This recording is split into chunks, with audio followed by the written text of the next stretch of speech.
a green liquid in a syringe, a set of rules printed in small letters, and a woman desperate enough to use it. She was promised youth, a perfect body, a second chance. All she had to do was share 7 days as herself, 7 days as someone new, 7 days each, no more.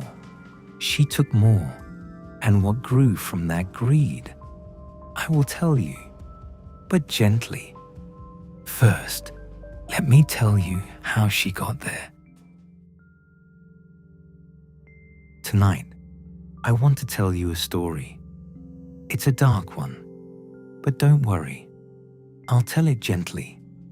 It's about a woman who was afraid of growing old. Not afraid the way most of us are, with a quiet sadness that comes and goes. Afraid in a deep, desperate way, the way you fear something when your entire world has taught you that your worth lives in your reflection. It's a story about beauty and vanity and the terrible things we do to ourselves when we believe we are not enough. So settle in. Close your eyes if you'd like. The dark in this one is soft, I promise. Tonight's story is called The Woman Who Tried to Stay Young Forever. Let's begin. There was a woman named Elizabeth, and she had once been very, very famous. Not famous for something she'd done exactly, not for a book she'd written or a discovery she'd made, but for the way she looked. She had been beautiful, extraordinarily beautiful, the kind of beautiful that made people stop what they were doing and stare. And for years, that beauty had been her whole life. She'd had a television show, a fitness program, where she smiled and moved and glowed under the studio lights, and millions of people watched her every morning and thought, I want to look like that. And for a while, it was wonderful.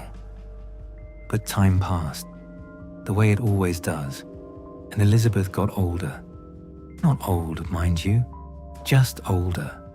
Faint lines appeared around her eyes. Her skin lost that impossible smoothness. The light in the studio seemed harsher than it used to. And one day, without much ceremony, they told her the show was over. They were going in a new direction. Someone younger, fresher, just like that. Thank you, Elizabeth. You were wonderful. Goodbye. She walked out of the studio that last day and into the bright afternoon sun. And on the side of the building, enormous, 20 meters tall, there was a billboard of her own face, her younger face, smiling down at the street with that radiant, effortless confidence that she no longer felt. And she stood there on the pavement, small and ordinary, staring up at who she used to be. And something inside her cracked. Not long after that, Elizabeth received something strange. A package, plain, unmarked. Inside it was a small case, sleek and clinical, like something from a laboratory. And inside the case, a single syringe filled with a vivid green liquid and a set of instructions printed on crisp white paper. The instructions were simple and impossible. They said, this substance will generate a younger, more perfect version of yourself. A new body, grown from your own cells. You will share a life. 1 week in the new body, 1 week in the original. You must alternate. You must maintain the balance. There are rules, and the rules cannot be broken. The instructions said one more thing, in small letters at the bottom. Remember, you are one. Elizabeth should have thrown it away. Anyone sensible would have. But Elizabeth was not feeling sensible. She was feeling desperate and hollow and invisible. the way people feel when the world has told them very clearly that they have expired. So she locked the bathroom door. She sat on the cold tile floor, and she injected herself with the green liquid. What happened next was violent and strange. Her back split open, not painfully exactly, but profoundly, like something unzipping that had been sealed all her life. And from inside her, wet and gasping, a new body emerged. A young woman, perfect, flawless, blinking in the bathroom light like a newborn. She looked like Elizabeth, a younger Elizabeth, the Elizabeth from the billboard. The original Elizabeth lay on the floor, unconscious, slack, like a suit that had been taken off and left crumpled by the bath. And the new woman stood up, looked in the mirror, and smiled. Her name, she decided, was Sue. Sue was everything Elizabeth had once been, and more. She was radiant. She walked into rooms and the air seemed to shift. People looked at her the way they used to look at Elizabeth, that hungry, admiring, slightly desperate look, and Sue drank it in. She loved it. She needed it the way a plant needs light. She went back to the television studio. She auditioned, if you could call it that. They took one look at her and gave her everything. A new show, prime time, her face on billboards, in magazines, on screens. Within days, Sue was famous.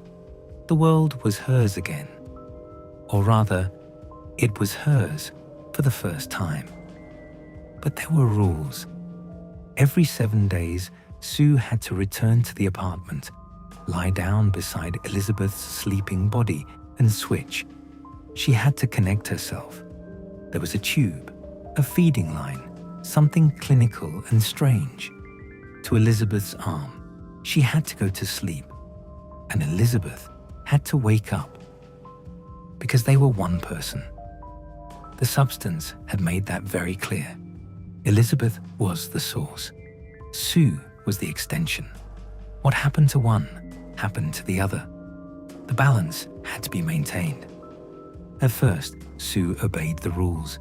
She lived her 7 days, bright, dazzling, intoxicating days. And then she switched back. And Elizabeth would wake up, groggy and aching, in her older body, in her quiet apartment, while Sue lay unconscious on the floor, waiting. Elizabeth's weeks were grey. She watched television. She ate alone. She caught her reflection in windows and looked away. And every time it was harder to go back, harder to leave Sue's body and return to this one, this old one, this used up one. And every time Sue's week felt shorter. 7 days wasn't enough. It was never enough. It started small. Sue took an extra day. Just one. What difference could one day make? Elizabeth would sleep a little longer, that's all. She wouldn't even notice, but she did notice. When Elizabeth woke up after 8 days instead of 7, something was wrong. Her finger, the ring finger on her left hand.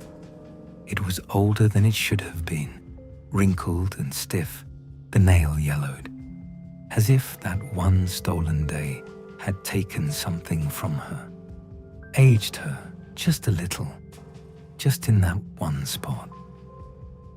Elizabeth stared at her finger and understood with a cold, sinking clarity what was happening. Every extra day Sue took would cost her. The substance wasn't magic, it was a transaction. Youth for Sue meant decay for Elizabeth. They were connected, and the debt always came due. She called the number on the instruction sheet.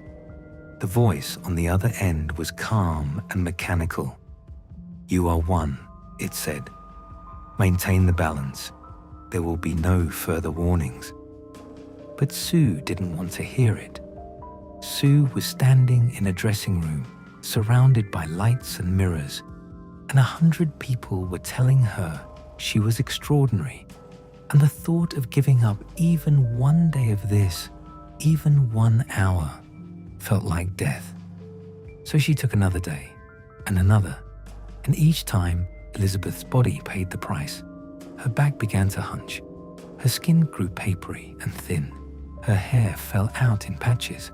She was aging years in the space of days, while Sue stayed luminous and untouched.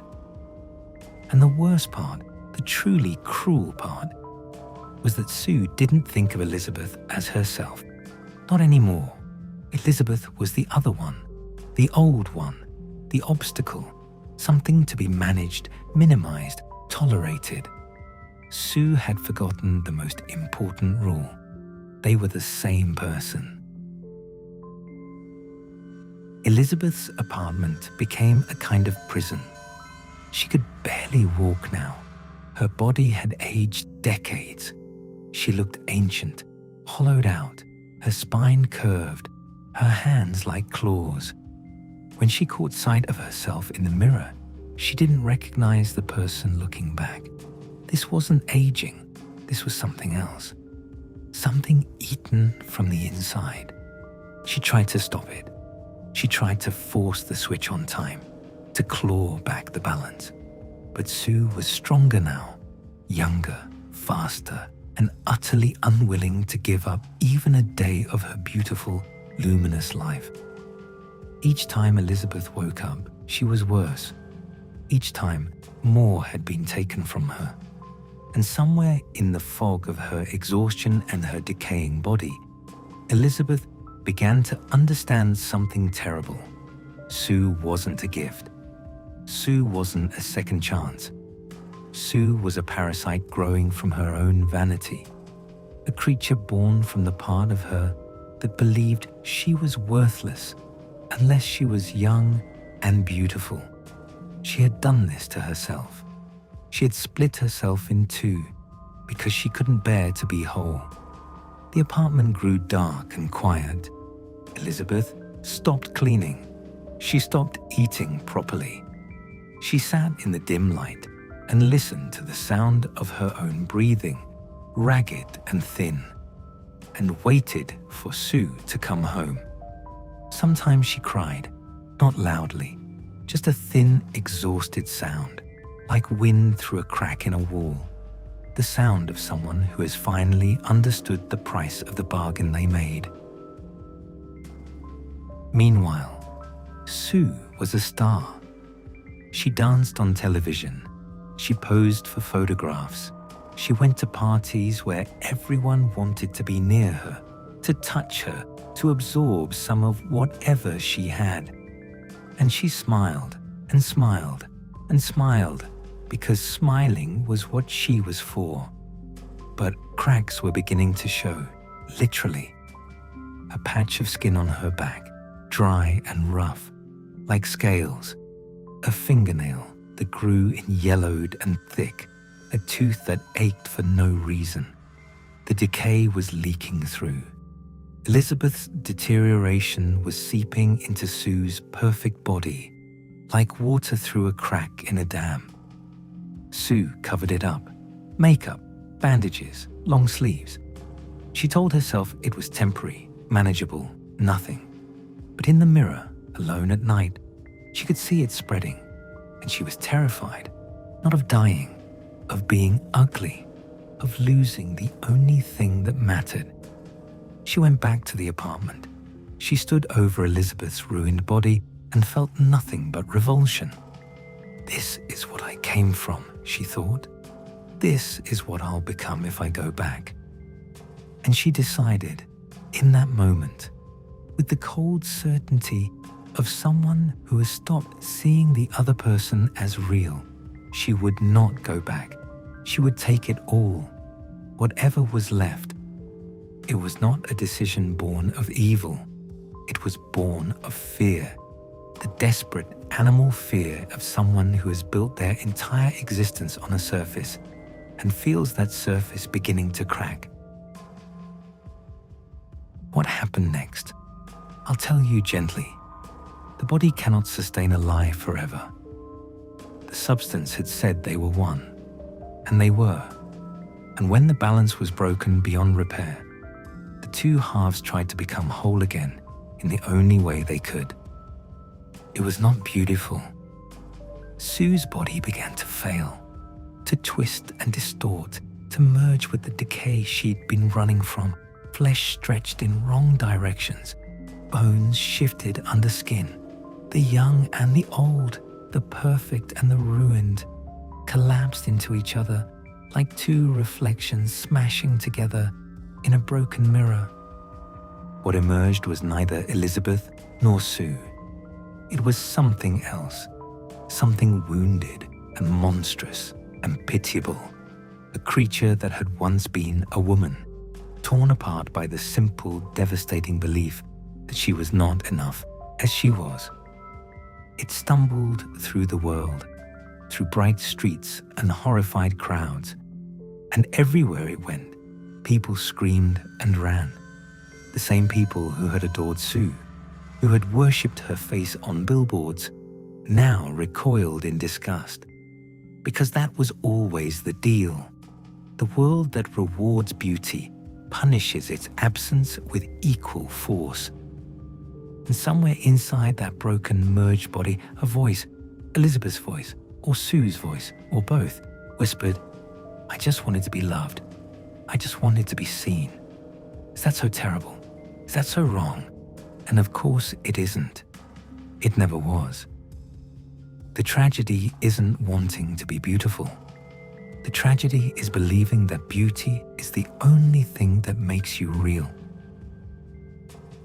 The creature made its way back to the studio, the place where it all began, the place where Elizabeth had smiled under the lights and Sue had danced for the cameras, and both of them had felt, for a moment, like they existed. It climbed the stairs. It reached the stage. The lights were still on. They're always on in television studios, even when nobody's watching. And in those lights, the creature stood, and for one long, quiet moment, everything was still. And then it was over.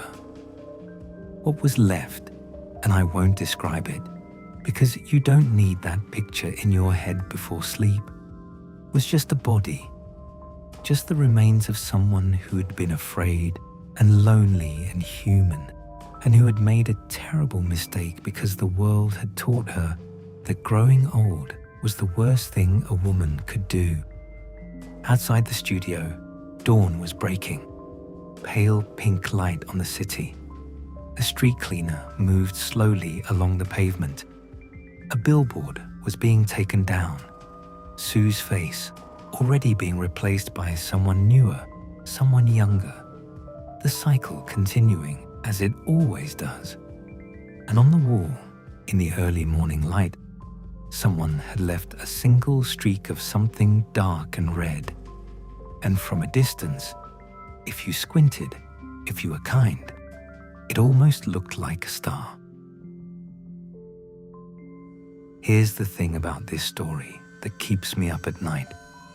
And yes, I know, I'm supposed to be helping you sleep. It's not really a horror story. I mean, it is. But underneath the horror is the saddest story in the world. It's about a woman who was told every single day of her life that her value lived in her appearance. And when that appearance faded, as it will for all of us, because that's what bodies do, she believed she had nothing left. She wasn't vain. She was afraid. There's a difference. And the substance, the green liquid, the impossible bargain, it was just a mirror. It showed her exactly what she already believed about herself, that she was two people. The young, beautiful one who deserved to exist, and the old, fading one who didn't. And it let her act on that belief, and it destroyed her. I think the story asks us something simple and difficult. Can you look in the mirror, right now, tonight, with your tired eyes and your messy hair and your imperfect, aging, completely ordinary body, and say, This is enough. This is me, all of me, and I don't need to be anyone else. I hope you can. I think you can. Sleep well. You are enough, exactly as you are. Good night.